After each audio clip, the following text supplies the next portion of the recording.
아버지의 그 말이 아직도 귀에 맴돈다. 너는 내 인생의 가장 큰 실망이야. 그날 태성건설 본사 회장실에서 아버지는 나를 그렇게 선언했다. 서류 더미 위에 놓인 위스키 잔이 흔들릴 정도로 손이 떨렸다. 나는 아무 말도 하지 않았다. 할 말이 없었다. 아니, 할 말을 잃었다. 나는 김태준, 태성건설 김 회장의 차남이다. 형민주는 아버지의 기대를 그대로 채우는 사람이었다. 서울대 경영학과 수석 졸업, 바로 회사에 들어와 실적을 올렸다. 반면 나는 어땠나? 대학은 겨우 들어갔고 전공은 건축이 아니라 미술사였다. 아버지는 그걸 보고 집안 낯을 더럽힌다고 했다. 내가 25에 작은 갤러리를 열었다가 2년 만에 망했을 때 아버지는 나를 집에서 쫓아냈다. 너 같은 놈 때문에 태성이 망할까 봐 두렵다. 그게 마지막 대화였다. 나는 빈손으로 집을 나왔다. 어머니는 울었지만 아버지 앞에서는 입도 뻥끗 못했다. 형은 나를 보며 한숨만 쉬었다. 그 한숨이 제일 아팠다. 동정이었으니까. 그 후 3년 동안 나는 서울에서 사라졌다. 압구정 집은 팔렸고 카드는 정지됐다. 나는 강남역 근처 고시원에서 살았다. 하루 2끼는 컵라면, 나머지는 굶었다. 갤러리 빚을 갚느라 카드 돌려막기를 하다 신용불량자가 됐다. 밤마다 아버지의 말이 머릿속을 맴돌았다. 너는 내 최대 실망이야. 처음엔 분노가 치밀었다. 나를 왜 그렇게밖에 못 봤냐고. 하지만 분노는 곧 무기력으로 변했다. 내가 정말 실망스러운 인간인가? 내가 정말 아무것도 아닌가? 거울을 볼 때마다 아버지의 눈빛이 보였다. 나는 점점 말수가 줄었다. 사람을 만나는 게 싫어졌다. 친구들은 연락을 끊었다. 나도 끊었다. 그러다 우연히 한 권의 책을 읽었다. 미국 헤지펀드 매니저의 자서전이었다. 고시원 책꽂이에 누가 놓고 간 책이었다. 그 사람은 빈털터리에서 시작해 수조원을 굴리는 사람이 됐다. 나는 그 책을 3번 읽었다. 그리고 결심했다. 죽은 척하고 살아야겠다. 죽은 사람은 아무도 건드리지 않는다. 아무도 기대하지 않는다. 그래서 나는 죽기로 했다. 김태준은 죽고 새로운 내가 살아남기로. 나는 여권을 만들고 영어 학원을 다니며 밤을 새웠다. 돈은 없었다.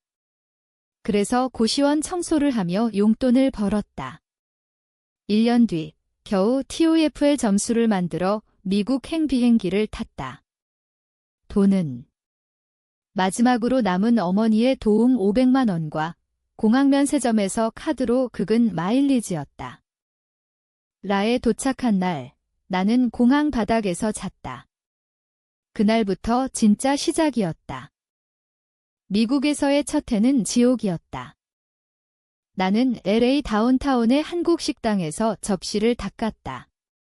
하루 14시간 일하고 팁으로 $20 벌면 운이 좋은 날이었다.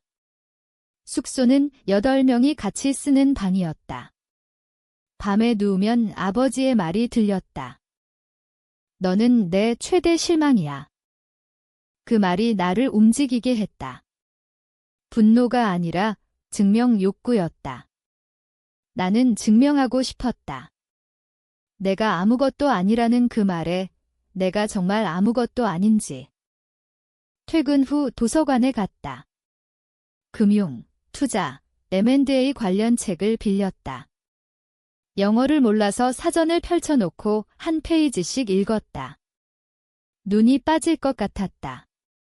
그래도 멈추지 않았다. 멈추면 다시 고시원 컵라면이 떠올랐기 때문이다. 2년째 되던 해, 우연히 한 한국인 투자자를 만났다. 실리콘밸리에서 일하는 사람이었다. 내가 접시 닦는 걸 보고 말을 걸었다. 한국에서 왔냐고. 나는 고개만 끄덕였다. 그는 명함을 주며 흥미있으면 연락해라고 했다. 나는 연락했다. 그 사람 밑에서 인턴으로 시작했다. 월급은 없었지만 배웠다. 엑셀, 파이낸스 모델링, 기업 가치 평가. 밤늦게까지 사무실에 남아 자료를 정리했다. 그는 나를 보며 너 눈빛이 무섭다고 했다. 그 무서운 눈빛은 아버지를 향한 것이었다. 5년 뒤 나는 그 사람의 펀드에서 애널리스트가 됐다. 연봉은 12만 달러. 처음 받았을 때 손이 떨렸다. 한국 돈으로 1억 5천. 그 돈으로 나는 처음으로 아버지 소식을 검색했다. 태성건설은 여전히 잘 나가고 있었다. 형이 부사장으로 승진했다. 아버지는 70세가 가까워졌지만 여전히 회장을 놓지 않았다. 뉴스 사진 속 아버지는 여전히 날카로웠다. 나를 쫓아내던 그 눈빛 그대로. 나는 그 사진을 저장했다. 바탕화면으로 해놨다. 그때부터 나는 한국 기업들을 분석하기 시작했다. 특히 중견 건설사들. 태성건설의 재무제표를 구했다. 공개된 자료만으로도 충분했다. 부채 비율이 높아지고 있었다. 대형 프로젝트 수주가 줄었다. 정부 규제가 강화되면서 마진이 줄었다. 나는 알았다. 기회가 올 거라는 걸. 그리고 기다렸다. 나는 미국 국적펀드에서 일하며 실력을 쌓았다. 8년째 되던 해 파트너가 됐다. 내 명의의 펀드를 운용할 권한을 얻었다. 자산은 5억 달러. 한국 돈으로 6천억. 그때 처음으로 한국에 돌아왔다. 인천공항에 내리던 날 이상하게 가슴이 뛰지 않았다. 서울은 그대로였다. 강남은 더 높아졌다. 나는 압구정에 작은 오피스텔을 샀다. 아무도 모르게. 그리고 태성건설을 관찰하기 시작했다. 아버지는 여전히 회장실에 앉아 있었다. 형은 사장. 회사 주가는 10년 전보다 낮아졌다. 나는 그걸 보며 미소 지었다. 아주 작은 미소였다. 아무도 보지 못할 만큼. 관찰은 3년 동안 계속됐다. 나는 직접 나서지 않았다. 대신 여러 계정을 통해 태성건설 주식을 조금씩 샀다. 0.1%, 0.2%씩 누구도 눈치채지 못할 정도였다. 3년 만에 8%를 확보했다.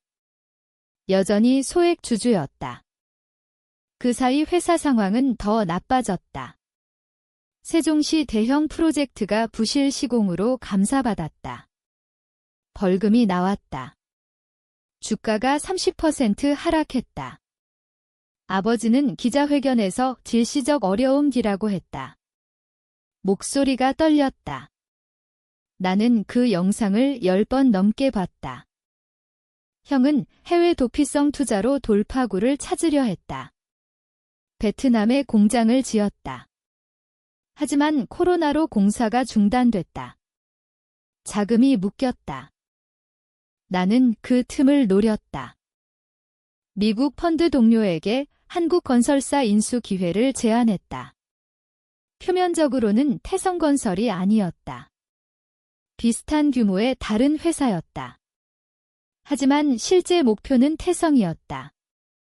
우리는 케이맨 제도의 페이퍼 컴퍼니를 만들었다. 이름은 T&S 캐퍼텔. 아무도 연관성을 찾지 못할 이름이었다. 나는 한국의 법인도 만들었다. 강남 작은 빌딩 15층에 사무실을 냈다. 직원은 나 포함 5명, 모두 미국에서 데려왔다. 한국말 하는 사람은 나뿐이었다. 그때 처음으로 아버지와 가까운 곳에 왔다. 태성건설 본사에서 불과 500m 거리였다.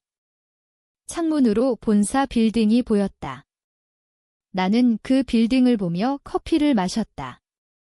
매일 아침. 아버지는 여전히 출근했다. 검은 벤츠, 같은 번호판. 운전기사는 20년 된 사람. 나는 그걸 알았다. 어렸을 때부터 봤으니까. 나는 그 차를 따라가 본 적도 있다. 퇴근 후 압구정 집으로 가는 길드집은 그대로였다. 어머니는 여전히 그 집에 살았다. 나는 멀리서 봤다. 어머니가 정원에서 꽃을 가꾸는 모습. 나는 차 안에서 1시간 동안 앉아 있었다. 그날 밤 처음으로 흔들렸다. 어머니를 보면 아버지가 떠올랐다. 아버지를 보면 그 말이 떠올랐다. 하지만 어머니는 죄가 없었다. 나는 어머니에게 연락하지 않았다. 12년 동안 한 번도. 연락하면 무너질 것 같았다. 그래서 나는 다시 굳혔다. 복수는 가족 전체를 향한 게 아니었다. 아버지만. 하지만 아버지를 무너뜨리면 가족도 무너진다. 그걸 알았다. 그래도 멈추지 않았다. 이미 너무 멀리 왔다. 기회는 예상보다 빨리 왔다. 태성건설이 은행단과 재협상을 했다. 단기 차입금을 장기로 돌리지 못하면 디폴트 위기였다. 주가는 사상 최저치. 시가총액 8천억. 10년 전의 4분의 1. 나는 움직였다. 명의로 주식 추가 매입을 시작했다. 장외 거래, 블록딜. 한 번에 5%씩 3개월 만에 28%를 확보했다. 5호 지분까지 합치면 35%. 경영권 위협 수준. 아버지는 알았다. 누군가 적대적 인수를 시도한다는 걸 그는 방어에 나섰다. 백기사 찾기, 독약조항 발동, 소송 준비. 아버지는 여전히 날카로웠다. 73세였지만 눈빛은 살아있었다. 형은 기자회견에서 회사 정상화에 전념하겠다고 했다. 얼굴이 말라 있었다. 나는 그걸 보며 아무 감흥도 없었다. 이미 감정이 말라 있었다. 그때 아버지가 나를 찾았다. 어떤 경로로 내 연락처를 알아냈다. 전화가 왔다. 미국 번호였다. 나는 받지 않았다.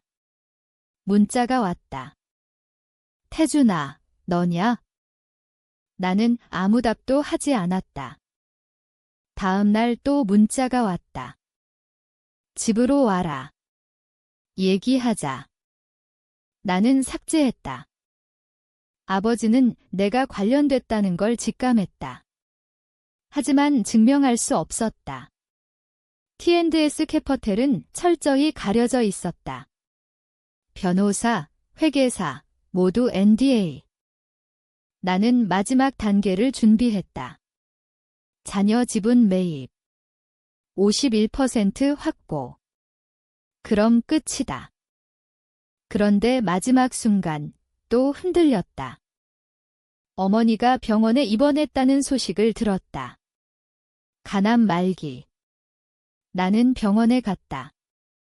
복도 끝에서 어머니를 봤다. 형이 곁에 있었다. 아버지는 없었다. 회의 중이라고 했다. 어머니는 나를 못 봤다. 나는 그냥 돌아왔다. 그날 밤 처음으로 술을 마셨다. 12년 만에 처음으로 많이, 그리고 토했다. 복수를 멈출까 고민했다. 하루 동안. 하지만 다음 날 아침 다시 결심했다. 이미 늦었다. 어머니도, 나도, 아버지도. 결정적 순간은 임시 주주총회였다. 이 소집 요구를 했다. 안건은 이사 전원 해임, 신규 이사 선임. 내 명단이었다. 아버지는 총력 방어를 했다. 언론 플레이, 정치인 로비, 은행 압박. 하지만 이미 늦었다. 우리는 53%를 확보했다. 법적으로 끝난 게임이었다. 총회 당일 태성건설 본사 대강당. 나는 처음으로 정식으로 나타났다. 검은 정장, 넥타이 단정히. 직원들은 나를 몰랐다. 세주인 측 사람으로만 알았다. 아버지는 단상에 앉아 있었다. 형도. 어머니는 병원에 있었다. 총회가 시작됐다. 의결권 대리 행사, 우리 측이 53%, 반대 47%. 이사 해임 안건 통과. 신규 이사 선임 통과. 그리고 회장 선출. 내 이름이 호명됐다. 김태준. 강당이 조용해졌다. 아버지가 나를 봤다. 처음으로 12년 만에. 그 눈빛은 처음엔 알아보지 못했다. 그리고 알아봤다. 얼굴이 하얘졌다. 나는 단상으로 올라갔다. 마이크를 잡았다. 새 회장으로 선임된 김태준입니다. 아버지가 일어섰다. 떨리는 목소리로. 태준아, 정말 너였냐? 나는 고개만 끄덕였다. 강당은 술렁였다. 기자들이 플래시를 터뜨렸다. 아버지는 자리에서 주저앉았다. 형은 아버지를 부축했다. 아버지는 나를 보며 뭐라 말하려 했지만 말이 안 나왔다. 나는 아무 말도 하지 않았다.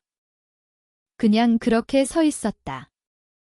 총회가 끝나고 아버지는 회장실로 끌려가듯 갔다.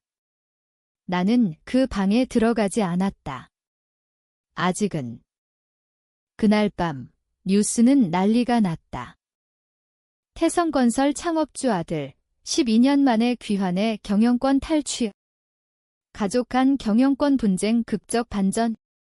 나는 그걸 보며 아무 감흥도 없었다. 복수는 끝났다. 그런데 이상하게 허무했다. 그 후 3개월. 아버지는 회장직에서 물러났다. 명예회장이라는 직함만 남았다. 실권은 없었다. 형은 부사장에서 상무로 강등됐다. 나는 구조조정을 시작했다. 불필요한 부서를 정리했다. 아버지가 40년 키운 사람들 대부분 내보냈다. 아버지는 나를 한 번 불렀다. 압구정 집으로. 나는 갔다. 거실에 아버지만 있었다. 어머니는 이미 돌아가셨다. 장례식에도 나는 가지 않았다. 아버지는 늙어 있었다. 73세가 이렇게 늙었나 싶을 정도로. 왜 이렇게까지 했냐? 나는 대답했다. 아버지가 저를 최대 실망이라고 했으니까요. 아버지는 고개를 숙였다. 미안하다. 나는 아무 말도 하지 않았다. 내가 이렇게 될 줄은 몰랐다. 나는 웃었다. 처음으로. 저도 몰랐어요. 아버지는 나를 보며 물었다. 이제 만족했냐? 나는 대답하지 않았다. 집을 나오면서 생각했다. 만족했나? 아니. 복수는 달콤하지 않았다. 그냥 끝났을 뿐. 나는 태성건설을 더 키웠다. 2년 만에 시가총액 2배. 언론은 나를 천재 경영인이라 불렀다.